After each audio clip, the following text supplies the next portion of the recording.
एक फादर आए थे, उनका यंग बेटा था, उसकी कोविड में डेथ हो गई थी। अच्छा। अब उनके लिए कोई और मकसद नहीं था, अपने पोते पोतियों के लिए सब कुछ करना उनका मकसद था। And they were very rich family of Delhi, very rich family of Delhi.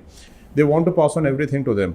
उनका एक और बेटा भी था, ठीक है। वो जो बेटा था, that he was also very decent, he used to love his brother very much, ठीक है। लेकिन जो ब्रदर की वाइफ थी, ठीक है, वो उसको ना उसके ऊपर हमेशा शक रहता था दूसरे भाई को, तो वो अपने फादर को नोटिस में लाता रहता था। लेकिन फादर ये कहते थे, father was a very gentleman, right, very intelligent person.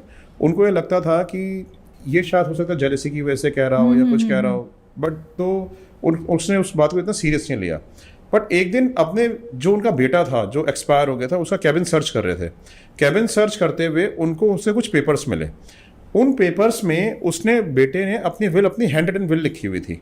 इसमें उसने क्लियर लिखा हुआ था कि अगर मुझे कभी भी कुछ भी हो जाता है, ठीक है, तो मेरी जो भी शेयर बनता है उसमें से एक भी रुपया मेरी वाइफ को ना दिया जाए। Really? और हाँ, और मेरे जब बच्चे बड़े हो जाएंगे, जब एडल्ट हो जाएंगे, तब उन्हीं को उनका शेयर दिया जाए, बट मेरी वाइफ को एक भी रुपया ना दिया जाए। मतलब हस्बैंड को पहले से पता था वाइफ के बारे में? पहले से पता था ये बात, लेकिन उस समय पेरेंट्स को भी बात डिस्क्लोज नहीं करी हुई थी और चुपचाप उसने ये लेटर बना रखा था।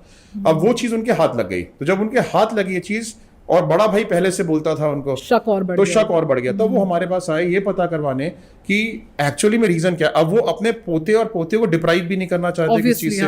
And he was in a state where he was crying. He was very gentle person, very educated, highly educated, ठीक है, but he was crying in front of us, ठीक है, कि अपने बेटे के इमोशंस को लेके और सारी चीज़ों को लेके ही वॉज जस्ट क्राइंग। तो हमने उनको पहले कंसोल किया, फिर he came out with all the reasons कि उनको, अब वो ये कहते थे कि चलो ठीक है, मेरे बेटे ने विल किया कि मुझे अपनी बहू को कुछ नहीं देना है, ठीक है, I want to go by my sons, but मैं ना एक इंटेलिजेंट डिसीजन भी ले जाता हूँ कि ऐसा रीजन क्या है, रीजन क्या है, क्यों ऐसा उसने लिखा, क्यों उसने ऐसा लिखा कि वो अपनी बीवी को कुछ नहीं देना चाहता। हाँ। अब वो फाइंड आउट करो रीजन। हाँ। फिर हमने इन्वेस्टिगेशन जब करनी शुरू करी उनकी बहू के अगेंस्ट, तो हमने जब इन्वेस्टिगेशन करी तो हमें ये पता चला कि जब उनके बेटे को कोविड हुआ था, at that point of time she never used to take care of his सन।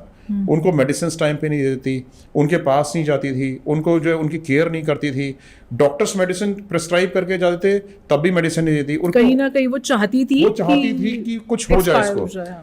वो बेटा जो था उस टाइम पे हॉस्पिटल में उसको एडमिट कराया जा सकता था। हॉस्पिटल की स्केर्सिटी थी उस टाइम पे, कोई लोगों को हॉस्पिटल से मिल रहे थे, बट उन लोगों का खुद के, उनके फ्रेंड का अपना हॉस्पिटल था, वो एडमिट करा सकती थी, फिर भी उसको एडमिट नहीं कराया। सारे ड्राइवर्स ने, सारे सर्वेंट्स ने हमारे को सारी डॉटर इन लॉ के बारे में उनकी इन्फॉर्मेशन दी।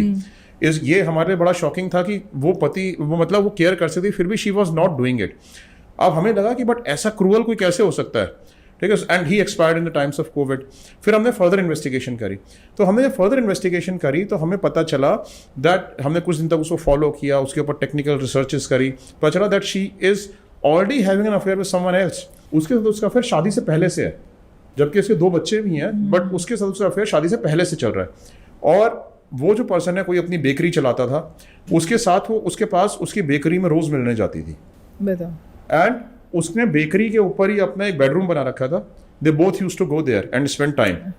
तो जब हमने सारे एविडेंसेस इकट्ठे किए, हमने अपने क्लाइंट को सबमिट किए, मतलब it was a emotional case. उनका भी बड़ा इमोशनल आउटबर्स्ट हुआ, हमारे को बड़ी हैवीनेस हुई हर्ट में कि यू नो, बट सच लाना आपका काम था। सच लाना हमारा काम है।